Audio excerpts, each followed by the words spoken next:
What is up, guys? Gizapolo here, doing a patch notes video because people have told me while I was streaming that they wanted me to do one. It's been a couple days, so I kind of got my take and how I feel about the patch. So yeah, this is like the big tank rework patch type thing. I don't know. So I guess I'll start out with now. There was already a hotfix for the patch where they nerfed Sejuani a little bit. Her armor and stuff is down. I guess it takes longer, whatever. Okay, yeah.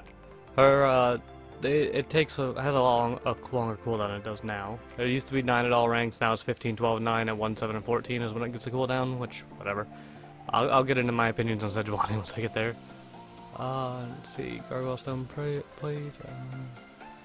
okay, and none of that stuff really matters.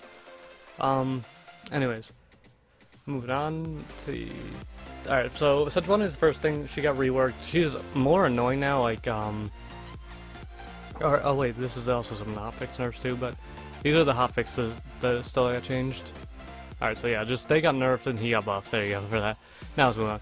The first one is Maokai. He got changed to having less base health, more health growth, less health regen, and more base armor. Which, okay, he got a rework, so what does his passive even do? I don't know that much about him, but like I know he heals and stuff, so each time I'm stuck by an enemy cell stuff. Cool down 4 seconds, once per spell, yes. Let's see, heal. Okay, so he heals pretty much anytime he gets hit by a spell or uses a spell, which obviously on a cooldown, which is kind of interesting.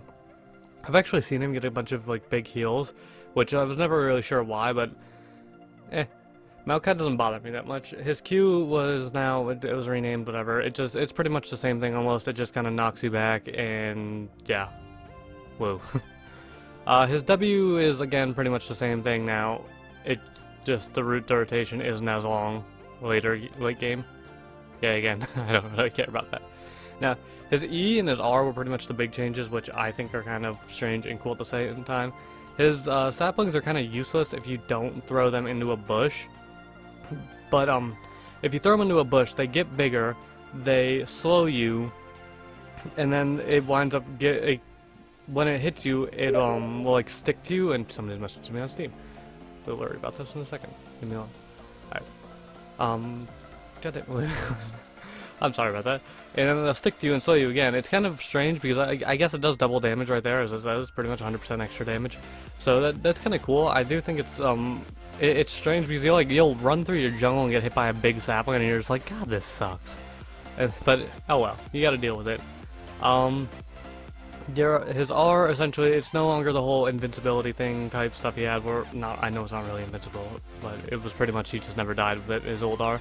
Now, it's kind of like a bigger Nami ult, but goes slower, and I pretty much just refer to it as Indiana Jones, because you gotta run from it like Indiana Jones running from a boulder. So, it's pretty much just that. It's just a really good zoning tool, but my opinions on Maokai are he's not really all that much different than he used to be. He heals a lot, he's still got the CC, and he's still annoying in a team fight, because he can zone heavily with that ult. It like covers the entire lane. But those are just my opinions on Maokai. He's, out of the tank rework, he's probably the most stable one though, so I'm fine with the way he is. Sejuani, her rework is ridiculous in my opinion.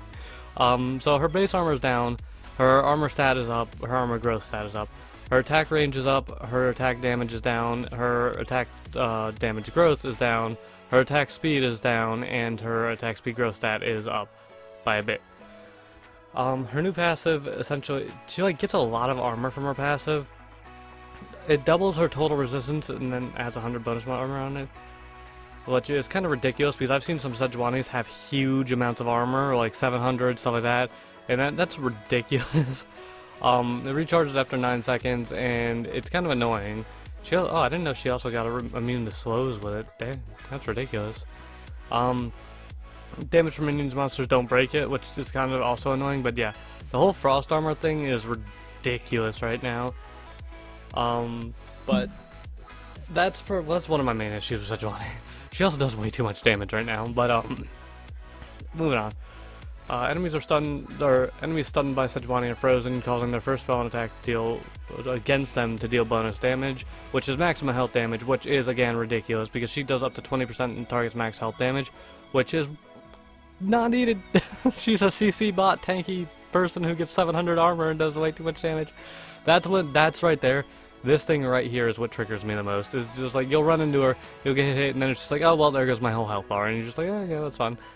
So, in terms of her passive, Sejuani got a big buff to that, which is ridiculous. Her Q, essentially, her Q's hitbox, yeah, that's the dash. Its hitbox is really bad now. Like, it hits you from places you wouldn't expect it to, but anyways, the mana cost is essentially down. The cooldown is down a little bit early game, and then the damage is down significantly. But with her new passive, it doesn't really matter. Her W, this one is a new ability, so she swings her arc and her base and flail, bolt damage and use Flying Frost. Let's see. First hit deals 30 up to 50 plus 1.5 Sejuani's maximum health damage in a cone, which is, that one is kind of annoying, but it's easier to dodge. It's not a huge cone, so it's easier to get away from.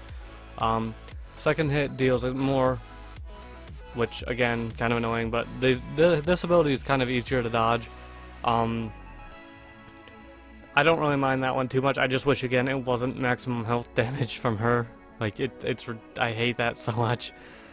Her Permafrost is, again, a new ability, so whenever a melee champion or somebody else, like Sejuani herself, it has to be a melee champion, no range champion, basic attacks, it stacks, and once she gets 4 stacks, Sejuani can, she can stun you before she's level 6 now, which is really annoying, because obviously getting stunned just sucks.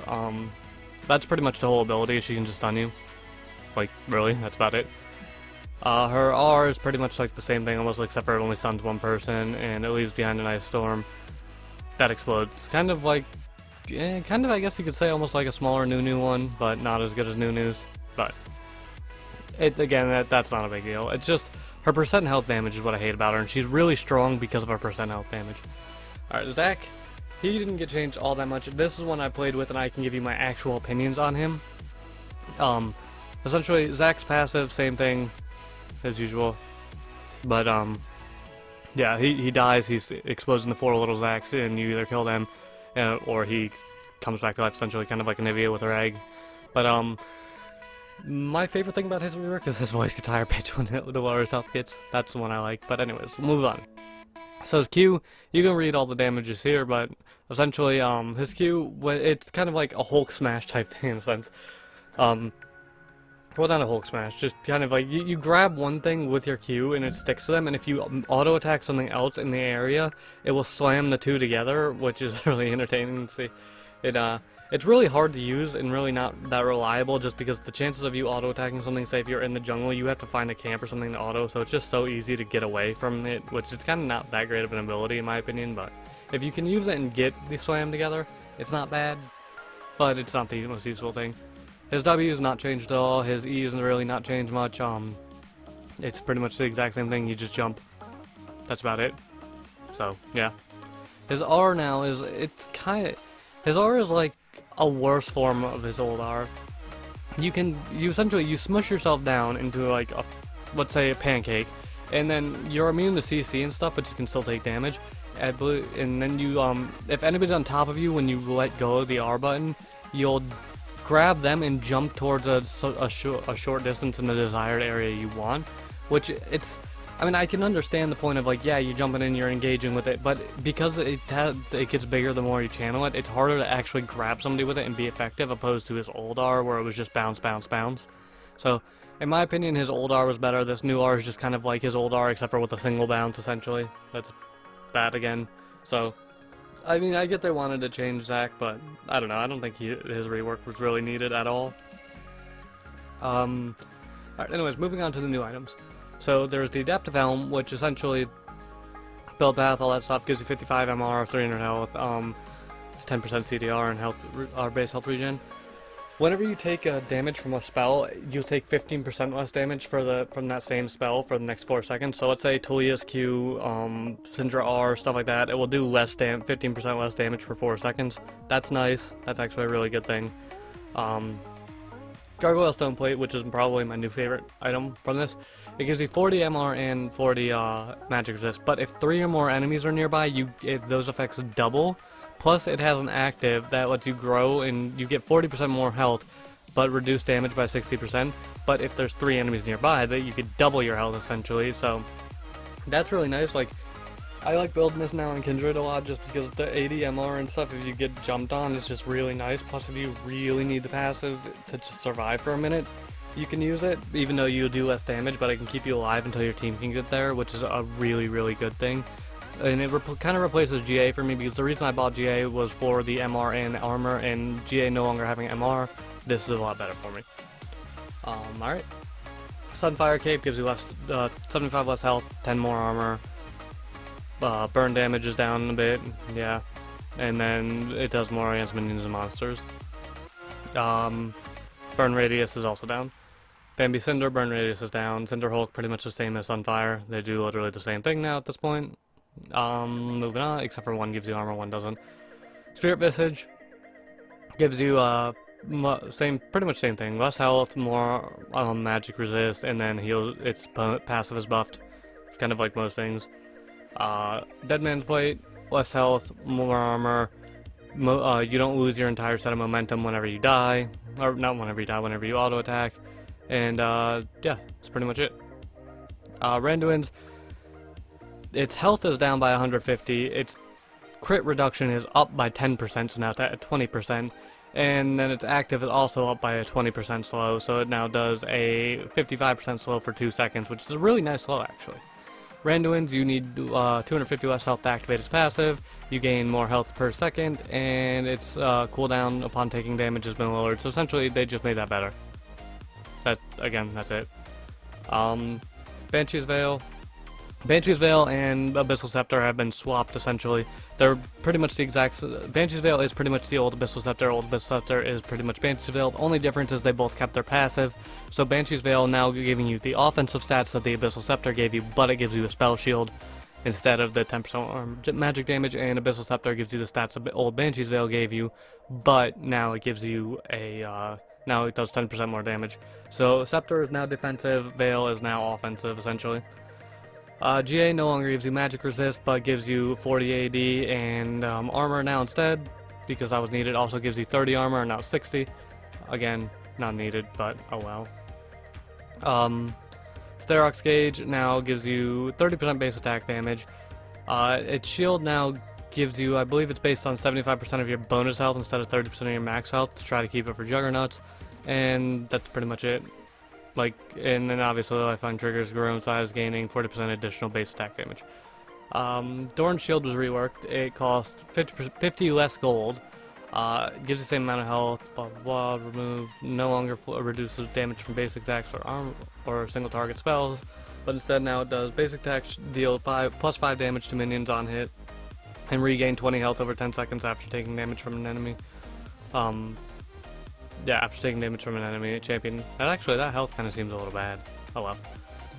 Lifesteal items were changed. Bork was increased by 100 gold.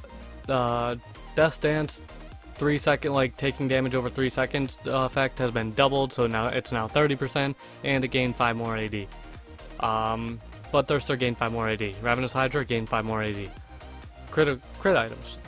Infinity Edge and Essence Reaver are 200 gold cheaper. Zeal is 100 gold cheaper. How do you say it? Kerchis? I don't know. Kerchis Shard now costs 50 more gold, but its proc damage is up by 10. Runaan's Hurricane this is probably one of the bigger ones that a lot of people don't understand. Runaan's Hurricane does not do 25 or 15 damage on hit anymore, but its bolts, its secondary bolts and everything still apply, like Blade of the Ruined King on hits and stuff. It just itself doesn't do on hit damage, but it still applies on hits to multiple people, and it does more on hit damage to people on its secondary bolts. So overall, this is only a nerf in 1v1ing, but it's a buff in team fighting. Rapid Fire Cannon, combined cost is up a little bit, let's see, because obviously they increased the shard.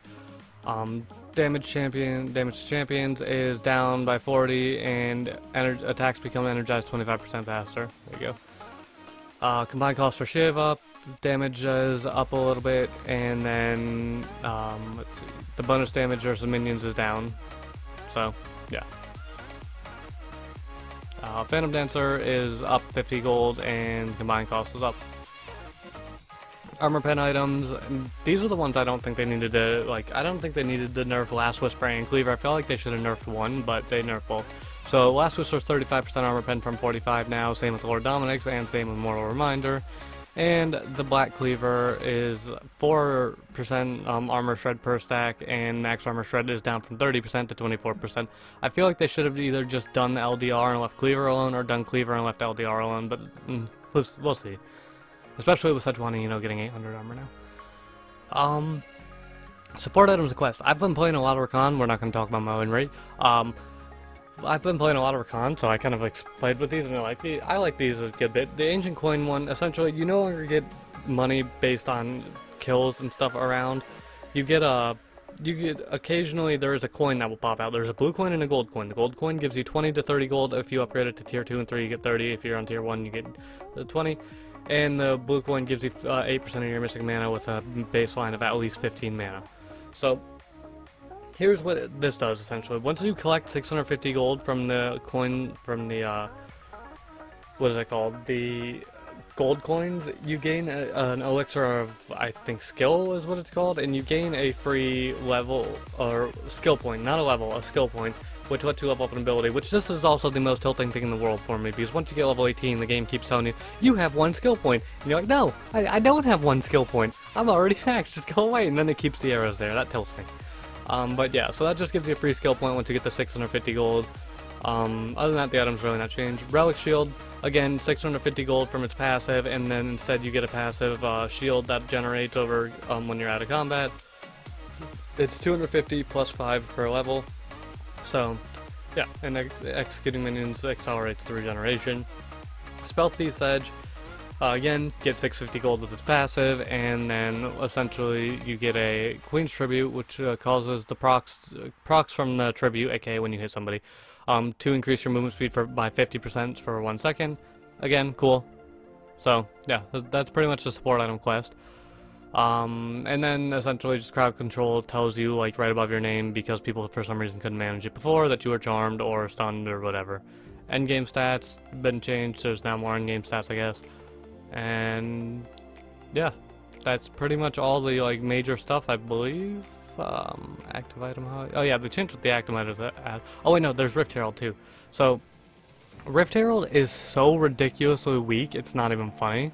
Like, this thing is so easy to solo now. Literally any champion in the game at this point can solo it, and I was actually experimenting in practice duel for a minute, but you can literally, with like say Warwick or somebody, at level 6 with no items at all, you can solo this thing, and it's I find that so ridiculous. But yeah, so you can, the Rift Herald's really easy to solo, and now once you kill it, you pick up the item still like usual, and now instead of giving you an actual buff like damage reduction or something, it gives you the ability to call the Rift Herald in the lane, plus it gives you Baron backs for a little bit. But when you call the Rift Herald in the lane, it will attack towers and farm minions and stuff. And if it rams the tower, it does like 1500 damage or so, and it's ridiculous because, yeah, it can shred a tower really fast. If you if you call it in on a half-health tower, you're getting that tower. Like, it's ridiculous when it kills, how fast it kills towers, but it's also ridiculous how easy it is to solo.